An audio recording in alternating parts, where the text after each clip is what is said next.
لو البسبوسه بالطريقه العاديه بتفشل معاكي يبقى لازم تجربي الطريقه دي في عمل البسبوسه. هنعمل النهارده بسبوسه ال7 كاسات او بسبوسه جوز الهند باسهل وانجح طريقه، وهتطلع معاكي مظبوطه من اول مره.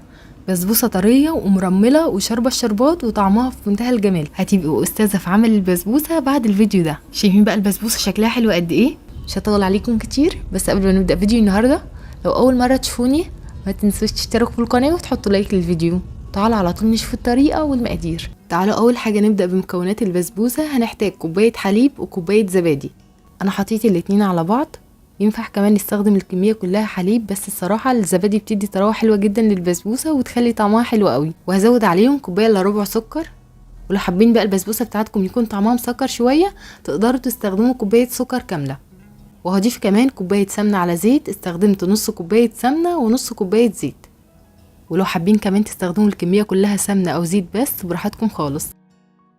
هنبدا بقى نقلب المكونات مع بعض كويس جدا لحد ما الخليط بتاعنا يندمج مع بعض ويدينا القوام اللي انتوا شايفينه ده. دلوقتي هنحتاج كوبايتين من دقيق السميد الخام. دقيق السميد خام مش مخلوط باي حاجه خالص. ودقيق السميد اللي احنا هنستخدمه هيكون متوسط او خشن، يعني مش هنحتاج دقيق سميد ناعم. دلوقتي هبدا اضيف دقيق السميد على باقي المكونات. هنضيفه كده على مرحلتين. في الاول بضيف تقريبا نص الكميه، وهبدا اقلب بالطريقه اللي انتوا شايفينها دي من تحت لفوق كده من غير ما نعجن خالص. البسبوسه كمان من الحاجات اللي مش بتتعجن، لو اتعجنت هتطلع ناشفه وكمان مش هتتشرب الشربات. يا دوب بنقلب كده عشان المكونات تختلط مع بعض. اول ما المكونات بتاعتنا تختلط مع بعض بالشكل ده بنضيف كميه السميد الباقيه، وهضيف عليها كمان معلقه كبيره من البيكنج باودر وزنها 10 جرام. وهبدا اقلب بنفس الطريقه من تحت لفوق كده من غير ما نعجن. ونحاول كمان نقلب بالراحه جدا عشان مش عايزين ننشط ماده الجلوتين. يبقى نقلب بالراحه كده من تحت لفوق بدون عجن خالص.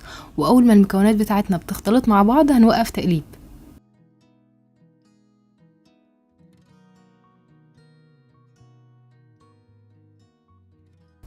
دلوقتي هنضيف على المكونات دي كمان كوبايه من جوز الهند.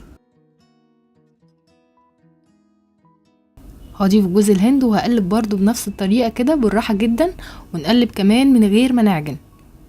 شايفين طريقه التقليب عامله ازاي؟ نحاول كمان نقلب بنفس الطريقه كده. لو مشيتي بقى على نفس الخطوات بالظبط ونفس المكونات هتاكلوا بجد احلى بسبوسه. اخد بس الاسباتيولا كده واكمل تقليب بالاسباتيولا، ونقلب كمان من تحت لفوق لحد ما المكونات بتاعتنا تختلط مع بعض كويس.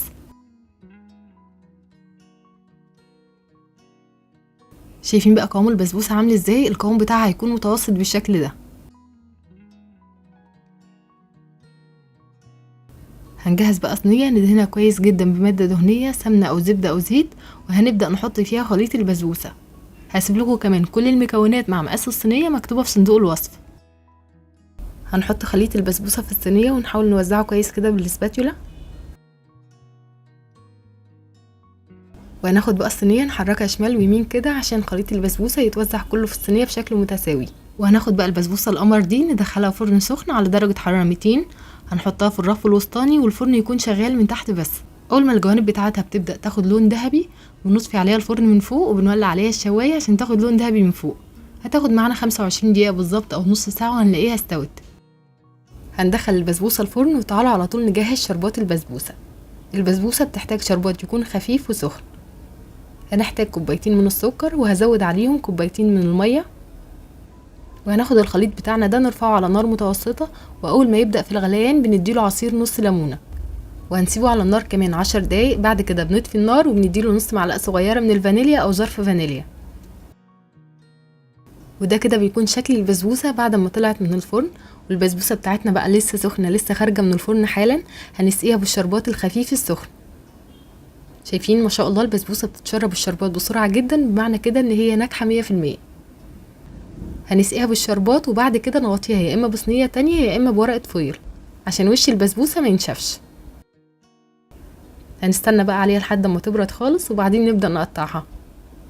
تعالوا بقى نقطعها كده مع بعض ونطلع قطع ونشوفها هي عامله ازاي.